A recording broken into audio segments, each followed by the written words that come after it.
Sanctus, Sanctus,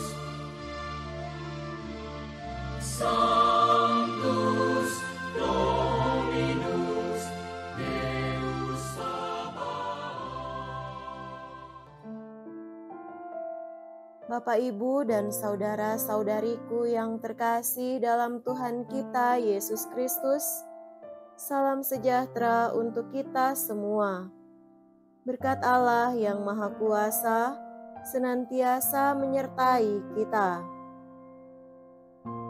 Marilah kita mendengarkan dan merenungkan bacaan-bacaan kitab suci hari Jumat tanggal 12 Juli tahun 2024. Dalam nama Bapa dan Putra dan Roh Kudus.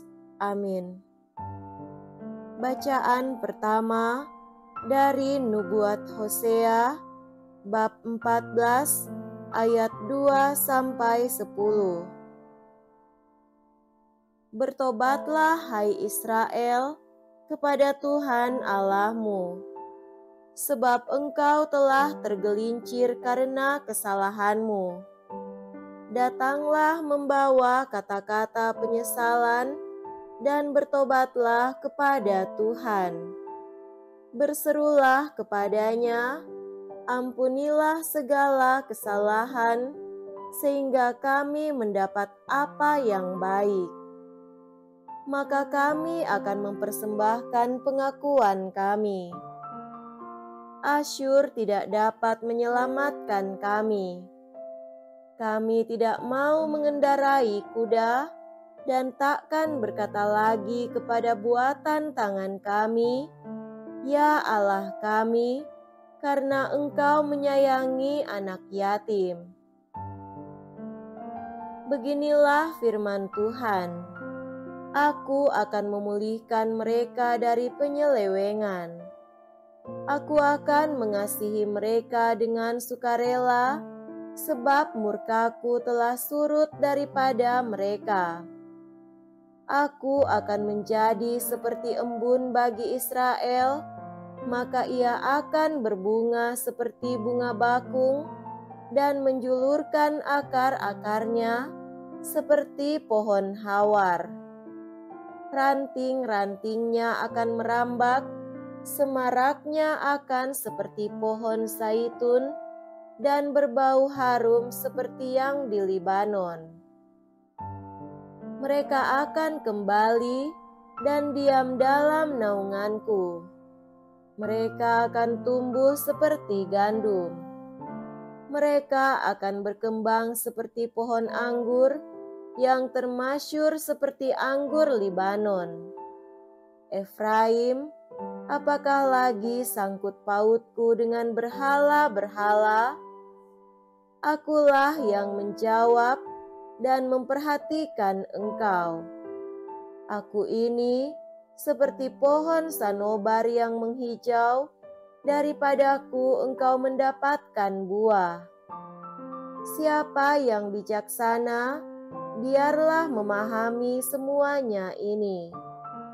Siapa yang budiman, biarlah mengetahuinya. Sebab semua jalan Tuhan adalah lurus, dan orang benar menempuhnya, tetapi pemberontak tergelincir di situ. Demikianlah sabda Tuhan. Syukur kepada Allah. Semoga Tuhan beserta kita sekarang dan selama-lamanya. Inilah Injil suci menurut Matius. Dimuliakanlah Tuhan. Injil Matius bab 10 ayat 16 sampai 23. Pada suatu hari, Yesus bersabda kepada ke-12 murid-Nya, "Lihat, Aku mengutus kalian seperti domba ke tengah-tengah serigala. Sebab itu hendaklah kalian cerdik seperti ular dan tulus seperti merpati. Tetapi waspadalah terhadap semua orang, sebab ada yang akan menyerahkan kalian kepada majelis agama, dan mereka akan menyesah kalian di rumah ibadatnya. Karena aku, kalian akan digiring ke muka para penguasa dan raja-raja sebagai suatu kesaksian bagi mereka dan bagi orang-orang yang tidak mengenal Allah.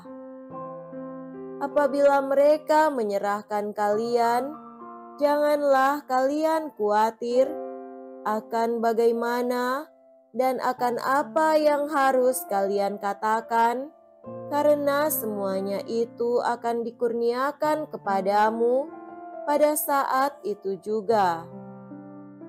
Karena bukan kalian yang akan berbicara, melainkan Roh Bapamu. Dialah yang akan berbicara dalam dirimu. Orang akan menyerahkan saudaranya untuk dibunuh. Demikian pula seorang ayah terhadap anaknya. Anak-anak akan memberontak terhadap orang tuanya dan akan membunuh mereka. Dan kalian akan dibenci semua orang oleh karena namaku. Tetapi barang siapa bertahan sampai kesudahannya akan selamat. Apabila mereka menganiaya kalian di suatu kota, larilah ke kota yang lain. Aku berkata kepadamu, sungguh, sebelum kalian selesai mengunjungi kota-kota Israel, Anak Manusia sudah datang. Demikianlah sabda Tuhan. Terpujilah Kristus. Saudara-saudariku yang terkasih dalam Tuhan kita Yesus Kristus, tema renungan kita pada hari ini adalah ketika ditegur. Manusia gampang berbuat kesalahan dan dosa, tetapi sulit untuk ditegur dan dikoreksi. Banyak di antara kita telah mengalami kebenaran pernyataan tadi. Tidak mudah memperbaiki diri seseorang dan tidak mudah memperbaiki suatu keadaan buruk yang sudah semakin berurat akar dalam kehidupan dan bahkan mungkin sudah membudaya atau membentuk suatu budaya baru. Sudah sekian lama perceraian dan korupsi dikecam, tetapi situasi hidup manusia begitu-begitu saja. Menarik untuk menyimak dan mencermati kutipan kitab suci hari ini. Dalam bacaan pertama, disajikan pelbagai teguran dan kecaman Allah kepada manusia dan dengan ajakan bertobatlah. Bahkan Allah menjanjikan suatu keadaan jika bangsa Israel bertobat. Sungguh luar Allah kita adalah Allah yang mengenal dan mengetahui dosa dan pelanggaran manusia, berani bersuara lewat para nabinya untuk mengecam kejahatan tersebut. Tetapi Ia dengan lembut pula memberi ajakan dan imbalan. Allah bisa saja memusnahkan manusia, namun itu bukan kehendak-Nya.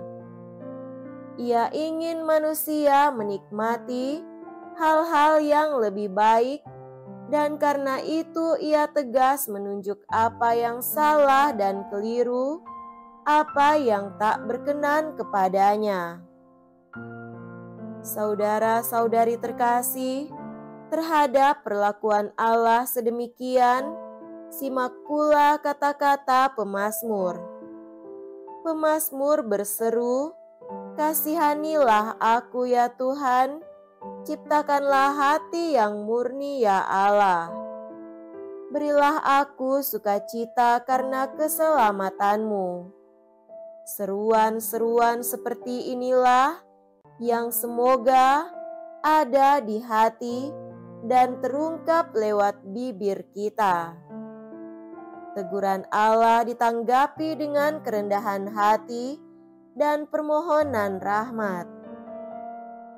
Kerelaan untuk menundukkan kepala dan kesombongan diri di hadapan Tuhan, dan kerelaan untuk memohon rahmat pada Allah, itulah sikap dasar pertobatan. Hanya orang-orang yang rendah hati dan terbuka yang akan dapat mengerti pesan-pesan Yesus dalam Injil. Yesus meyakinkan para murid agar mereka tidak takut, waspada, dan bijaksana dalam menjalankan perutusannya. Yesus mengutus mereka bagaikan domba di tengah serigala, dan karena itu mereka harus cerdik seperti ular dan tulus seperti merpati. Mereka harus siap menghadapi segala kemungkinan, buruk atau jelek, dan percaya bahwa Roh Kudus akan membantu, menguatkan, dan membela mereka. Semua janji dan keistimewaan itu hanya bisa mereka alami dan nikmati jika mereka terbuka terhadap suara Allah yang terkadang keras dan mengecam, dan rendah hati untuk mengandalkan Allah dengan memohon belas kasih dan kuasa Roh Kudus-Nya. Semoga demikian. Amin. Dalam nama Bapa dan Putra dan Roh Kudus. Amin.